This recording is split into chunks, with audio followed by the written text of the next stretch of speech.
Hello, welcome to the ABC special coverage of the government's Economic Reform Roundtable. I'm David Speers. And I'm Jane Norman, joining you from Parliament House on Ngunnawal country. Well, the first day of this roundtable is all about resilience, how Australia can better manage global headwinds and the pressures on our economy. And coming up, we're going to look at some of the ideas that are being put on the table, and we'll be talking to some of those in the room. So each day of this three-day summit, we'll be bringing to light what is actually being discussed inside that cabinet room with a special half-hour program each day. Now, whether this roundtable does lead to real reform or not, and there's certainly critics, it is about opening up debate, and that's certainly what we're interested in. Now, the Prime Minister and the Treasurer were, well, a picture of unity this morning as they officially opened the roundtable here at Parliament House. So among the attendees are economic heavyweights, who you can see on your screen there, RBA Governor Michelle Bullock, Productivity Commission Chair Danielle Wood and Treasury Boss Jenny Wilkinson. And seated right at the centre of the cabinet table, Anthony Albanese and Jim Chalmers. They outlined their expectations for the summit and their expectations for those sitting around them. We are focused on delivery and getting things done, but how things are done are also important. I think that political change, whether it's in the economy, social policy or the environment, is likely to be more successful and more entrenched and more lasting when people come with us on that journey. And that's why this engagement is important. Now, we have filled this room with your experience and your expertise.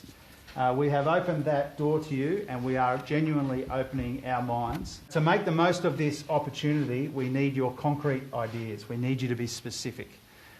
We need you to suggest ways to pay for them so that good ideas are also affordable ideas.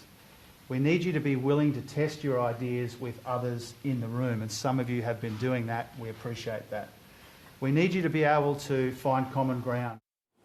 So the doors haven't opened for the lunch break yet, Jane, but they will any minute now. We're going to be joined first up by Daniel Mookhey. He is the New South Wales Treasurer and he's representing the states and territories. They have one seat at the table, and that's Daniel Mookhey. He'll be joining us momentarily.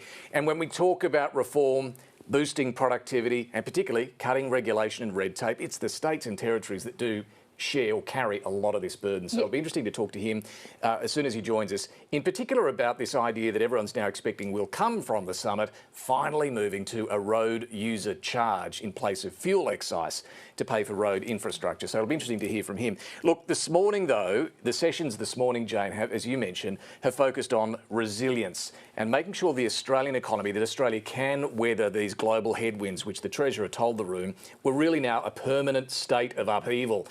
I don't think any of them want to directly criticise Donald Trump in this forum, but his tariffs are a big part of this, and it's a big reason why they're talking about how does Australia manage that.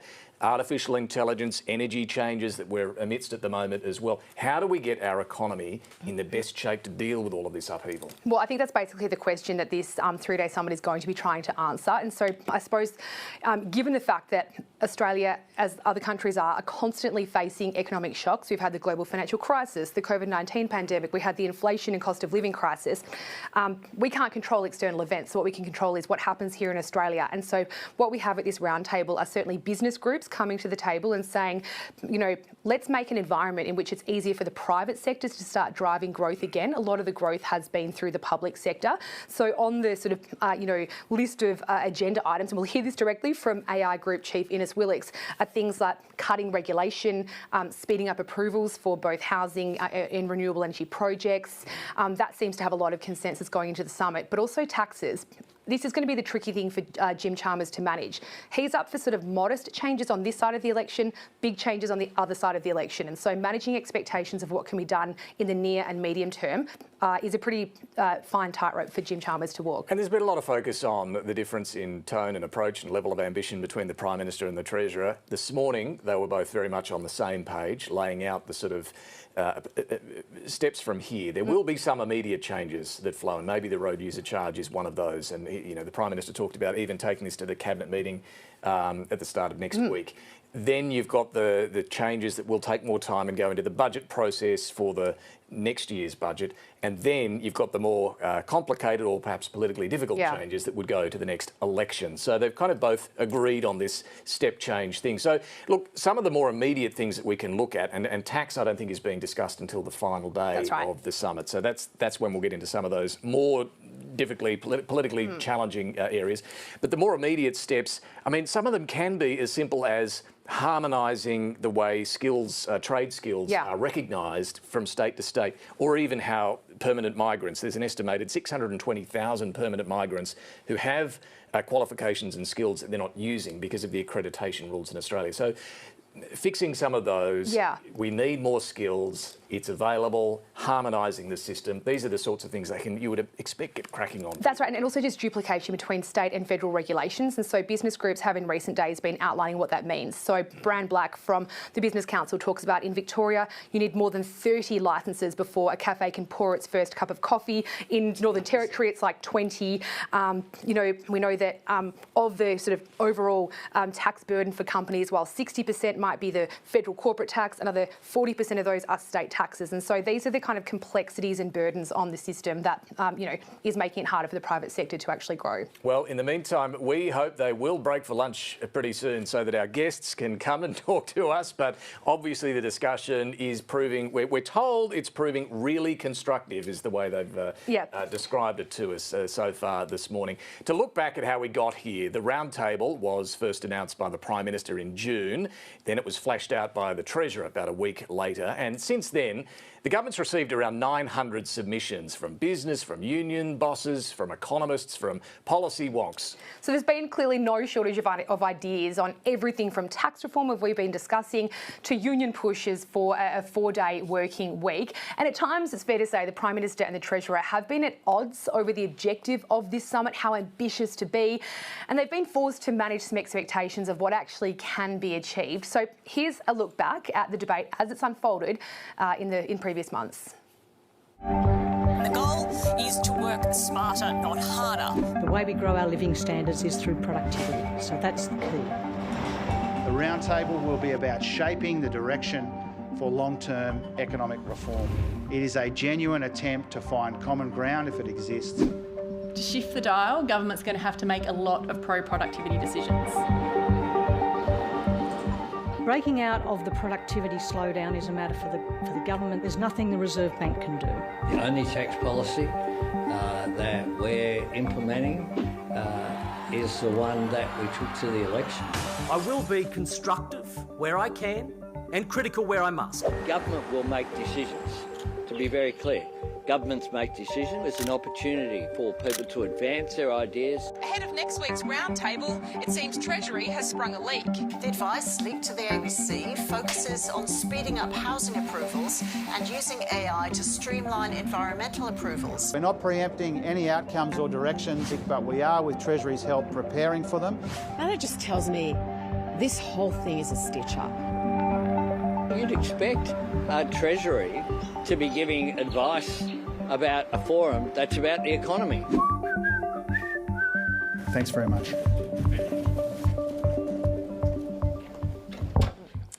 Nothing like a whistling shadow treasurer to set us up for this discussion. Ted O'Brien's there, of course, as part of this, and he has said that yes, his role there is to listen to the ideas, criticise though where he must. He's not putting forward any particular policy ideas of any detail yet. The Liberal Party, the coalition, doesn't have any actual economic policies to talk about. So that's the kind of tricky position that Ted O'Brien's in right now. He wants to be in the room, part of this process, while effectively the coalition's criticising the process for being a stitched up sort of exercise and not really having any alternative views to put forward. So that's the sort of tricky position that he's in. Yeah, we also heard from the opposition leader, Susan Lee, this morning. She's not here in Canberra, she's been in Western Sydney, but here's what she had to say.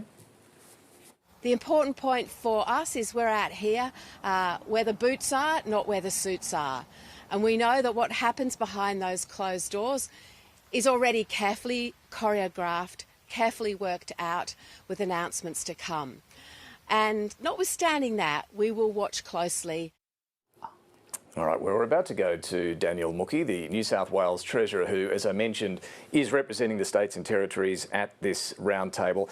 And just by way of context on this idea of a road user charge, he has been, the New South Wales Treasurer, pretty forward-leaning on this. He's actually banked it in his state budget that there will be a New South Wales road user charge. There's a constitutional question mark over that. That's right. Victoria tried to do it, High Court knocked it out, only the feds can do excise and duties. So look, New South Wales have put one in their budget, but what they'd really like is for the federal government to take this step and have a national road user charge. And certainly there is a huge appetite for that among the states as they go into this roundtable process. There's an appetite among business groups, but the big question that the Treasurer needs to settle is, would it be phased in? Would it apply to some vehicles, not others? And the timing of this, would it be next year, the year after? Yeah, the suggestion has been a gentle start to this, trialling it just with heavy vehicles initially, before then moving to all passenger vehicles. Of course, the reason for doing this is that more and more of us are driving electric vehicles, and that means not paying fuel excise, so it's making up for that revenue base. Treasurer Daniel Muckie is with us now. Thanks so much for joining us. Before we get to the road user charge, just give us a sense of what's the one thing you would most like to see achieved at this roundtable over the next few days.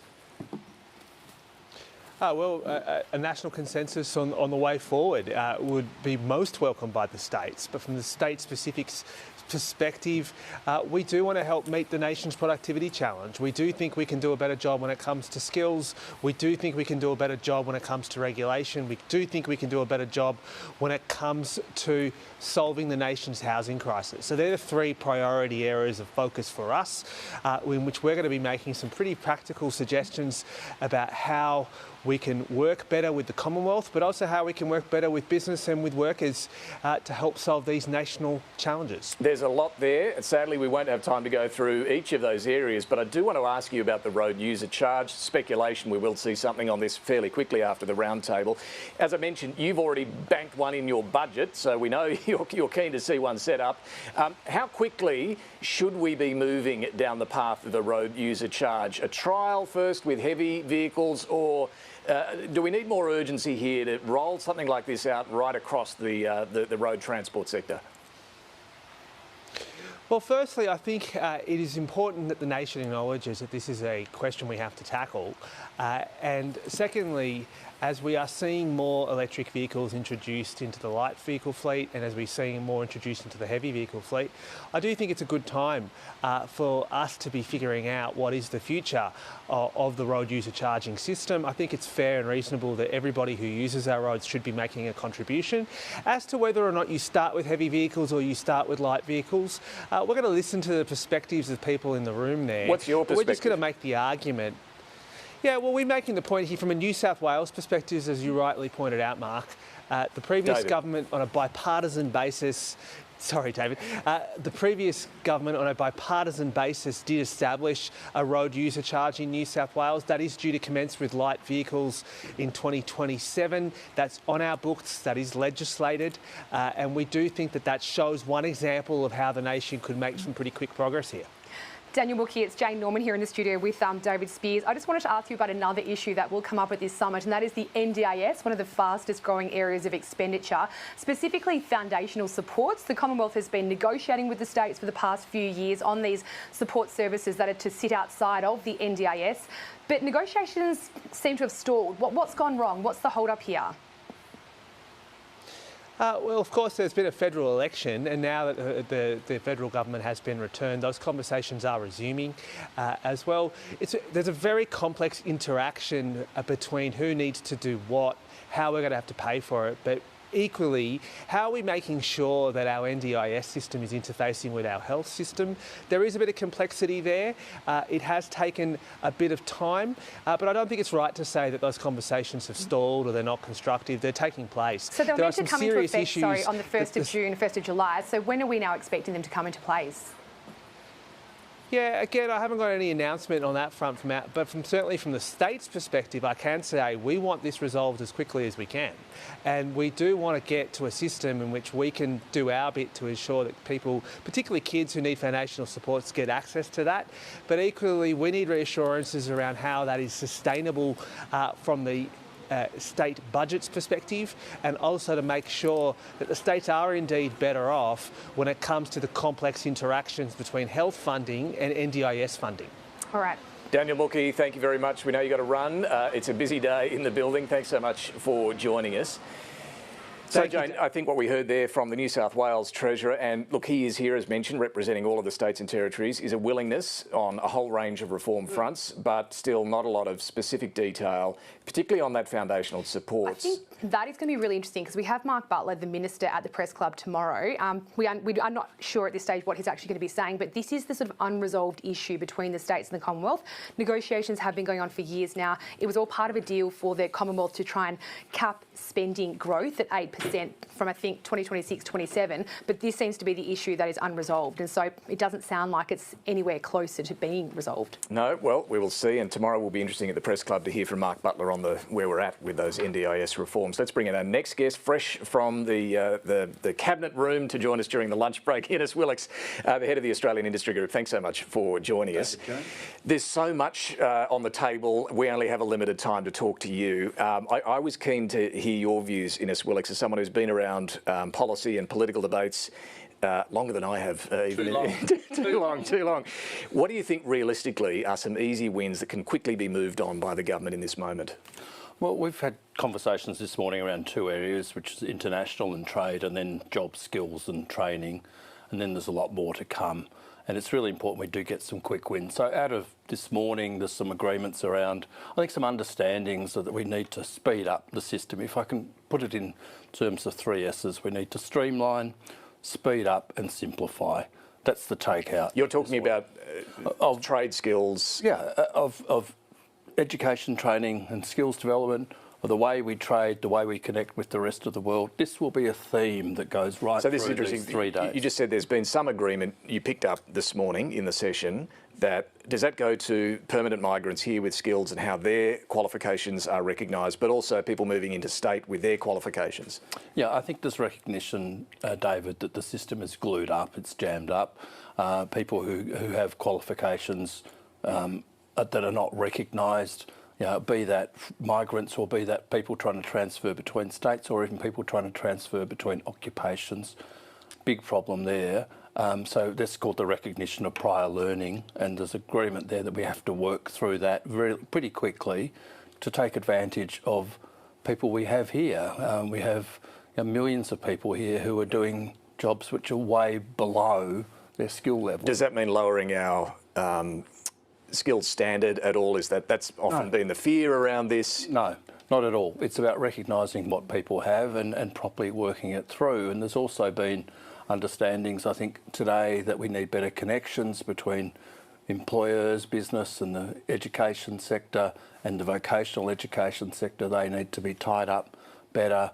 Things like careers counselling, the Treasurer expressed surprise at the end of that session that careers counselling got such a big run because it just does people's heads in, that kids are emerging from school not getting clear direction around the skills of the future. And Ines, around the table we've got Daniel Mookie, the New South Wales Treasurer, who just spoke to a moment ago.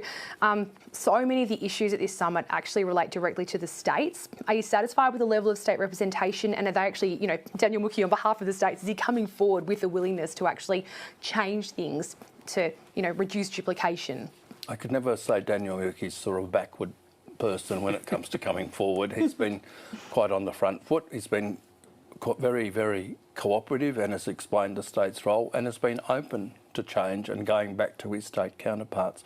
I think another big theme, I said 3 S's before, the fourth will be the states, and this will come up about regulation and compliance and those sort of issues. So, I'm pretty confident from this morning's session that we'll get some clear movements on some key directions for the country, which in the end, this is about productivity. This is what the conversation has come back to in many ways. So they're the easy wins that you're forecasting. Tax seems to be the more difficult part. I know you're not getting to that till day 3, but I'm very keen for your thoughts. The Productivity Commission, as part of the lead up to this summit, put forward this idea. Quite a big change, reducing the company tax rate down to 20% for most businesses, but then this cash flow tax on top of it with big investment incentives as well. I think you have said, it has some attractions, but on the whole is a flawed approach. But is there something that can be salvaged there, do you think? Well, I think we haven't had the conversation yet, but I think there's understandings that have emerged, that will emerge, that the tax system is an inhibitor to growth and productivity, and that's a tax system at many levels. So, as I've made the point, if you're a national business in Australia, you're paying over 100 different taxes, charges and levies. We had a conversation this morning around training, and fringe benefits tax came up there. You might hear more about that in time to come. Okay. So look, tax has many different foundations and many different aspects to it. But again, it's about simplicity and speed and simplification. And Ines, just to finish off, we've got about 30 seconds. Can you give us an idea of how it's working in the room? Like, we don't have cameras in there. Is it a free-flowing discussion? Does the Treasurer come up with points for people to respond to? Now, what is happening, it's not a great mystery, is that there are a few people who are brought in to initiate conversations, and we've had very good thought starters, thought leaders. And then the conversation flows. There are designated people who, from earlier conversations, have expressed a particular interest in an area. You know, they speak, and then the conversation opens up, and the Treasurer is basically the Field Marshal directing traffic, and then at the end he's doing a pretty good job at summing up. So it's all been worthwhile so far? So far, so good. Right. Ines Willicks, thank you. We'll let you get back to it. Grab a bite to eat and back into the Cabinet room. Thanks very much for that. Well, political reporter Liv Caisley is down. She's actually in the Mural Hall at the moment, and she has been going between the Cabinet room, the Blue Room, the Mural Hall, where all of these attendees are basically filtering in and out of. So, Liv, have you managed to actually speak to anybody else who's come out of the Cabinet room this morning? And do you have a sense of like the vibe, what's being discussed? Is it as collegiate and respectful as Ines Willicks leads us to believe? Yeah, look, I have managed to grab a couple of attendees as they've made their way out of the Cabinet room. As you know, no media is allowed to enter. It's away from the cameras. And basically, we've got union chiefs, business bosses and bureaucrats putting their heads together and really trying to hash out ways to try and improve Australia's lagging productivity. The tone overall has been largely positive. Everyone seems pretty receptive and going into this kind of forum with a really open mind, and at least two people I spoke to, they're from the business sector, if you like, they were pretty impressed by the RBA Governor Michelle Bullock's comments this morning, and she was really talking about, I guess, the international headwinds buffeting Australia's economy, and saying that this is really an incentive or a reason why Australia's got to improve its own economy, as it's a bit of an opportunity really to capitalise on this domestically. So a reference there to say tariffs and that kind of thing. As we know, just last week the Reserve Bank of Australia downgraded its productivity outlook from 1% to 0.7%, and the Treasurer in an interview with the ABC said he felt vindicated by those results in some way, because while they're alarming, they do prove to Australians why this is such an important issue that needs to be tackled. And Liv, in the sort of readout, we've got some background on what sort of happened this morning in the session, and we're told that participants raised a number of specific ideas to help improve resilience and productivity. Now, Ines Willicks gave us a bit of a hint of some things around skills. He was naming things like simplifying processes, streamlining. Have you been given any sense of any kind of concrete or more specific outcomes that might have come out of the session this morning? Look, I haven't yet, but I will keep hitting the phones and trying to speak to as many people as I can. But my sort of overall sense is that this morning has been more about focusing on the low-hanging fruit, if you like, suggestions that could be implemented in the short term. I think the real kind of policy contests or debates are going to come later on in the week, say tomorrow and Thursday, and that's going to be around, for example, things such as artificial intelligence, trying to reduce red tape with housing, for example, and perhaps that's going to come up against sort of environmental laws and environmental concerns as well. And then, of course, on Thursday, looking at budget repair and trying to fix structural issues on the budget, whether that's things via such as the NDIS and also trying to improve the scheme and its function, as well as, I guess, looking at ways to save money in the other big areas of spending, aged care and defence. Thank you very much, Liv Caisley. We'll leave it there because we're joined in the studio now by another invitee and attendee at the summit, Independent MP Allegra Spender. Welcome. Thanks so much for having me. A pleasure. So we've been asking other people who've been in the room, but out of this summit, what is the one thing that you hope will be achieved? Look, I think it's a broad-ranging summit, so I think there are more sort of areas that I'd like to see progress on. I think what I would like to see is both some concrete outcomes, but I also want to see long-term direction change. And for instance, this morning we've been talking about skills. Some of the issues like occupational licensing, people have said we've been talking about this for 30 years. So actually, this is not necessarily about newness. This is about commitment to really drive here. Do you get the sense that'll happen? I mean, Ines Willicks was sitting where you are a few minutes ago and seemed pretty confident, hopeful, almost excited that we'd finally see some action on this. Was that your sense as well? I think there was a lot of sense across the room that this is important, and I think that, and a sense that frustration that we've left it this long and we haven't taken action on it. Because there are people in our community who working to half their skill level. I've had emails in from members of my constituents, actually. A guy this week who's been qualified as an electrician in the UK. He's Australian, comes back, not sure he can actually work properly. You might have to go back to vet, to be an apprentice again.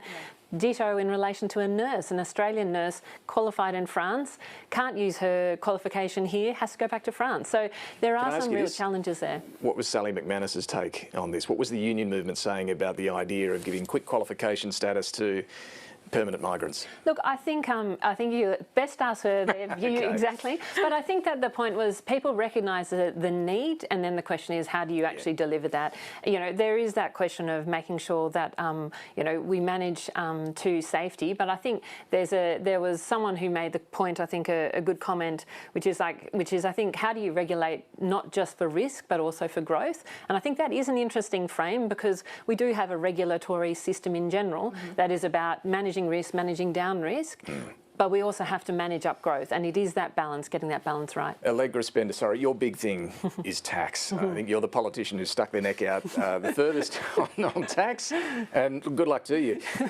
Intergenerational inequity is the problem you've identified. So is Ken Henry in our tax system. Younger, working age people paying all this income tax. It's often older investors enjoying the tax breaks from investment. Now you're saying change the way negative gearing works. Without getting too much into the weeds here, you could only deduct your losses against other investment income, not the income you earn from your job. Do you get any sense, listening to the Treasurer, the Prime Minister, no doubt talking to them too in the lead up to this, that they're up for anything like that? Look, I was saying tax is on day 3, and realistically, I don't think we're going to sort of solve the tax system in a day or in an afternoon. What I do think we should be seeking, and what I did hear a lot about this morning, is a lot of people are really worried about intergenerational inequity. A lot of people are worrying about the fact that our young people, they're not getting jobs, they're not buying houses, they're not having kids in the same way the previous generations did, and they're struggling to meet those same milestones. So I think there's a real sense that this is a challenge. I think, how to deliver that, I've put something forward as one mechanism.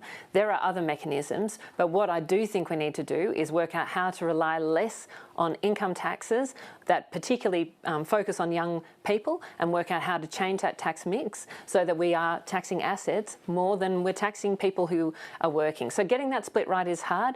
That's what I really want to get out on the tax side is really more a sort of sense that this is a problem we're trying to solve, and is there a process around this? And I think that's what the BCA has asked for. I think that's a really good idea. Can we get a process around like tax? a white paper? Yeah, some sort of process like that is short and sharp. The Treasury, really pushing for that. That could help us get around these problems because they are hard. Ken Henry would probably tell you there's a report sitting in the bottom drawer. I've read it. Can I just ask you about the Treasurer has spoken about modest changes on this side of the election, bolder changes on the other side. We know that the Prime Minister is very cautious. He wants to build trust and bring the public along with him. One thing that Ines Willicks said a moment ago, fringe benefits tax, was that discussed this morning, and what are we sort of talking about, any potential changes there? Look, that was just, I think, raised in the context of training, in the sense that some training attracts fringe benefit tax, some training can be deducted automatically. So I don't think it was a big focus on fringe benefits tax. It was more the point to say that the complexity in our training system is a challenge, and so should how do we do that there be any fringe benefits tax on training an employee doing some training to upskill? Look, I don't think that is a fringe. I think that's not a fringe benefit. I think that's something that we all want to do. I think I've run a couple of businesses, and I want to help my staff get up to speed as much as possible.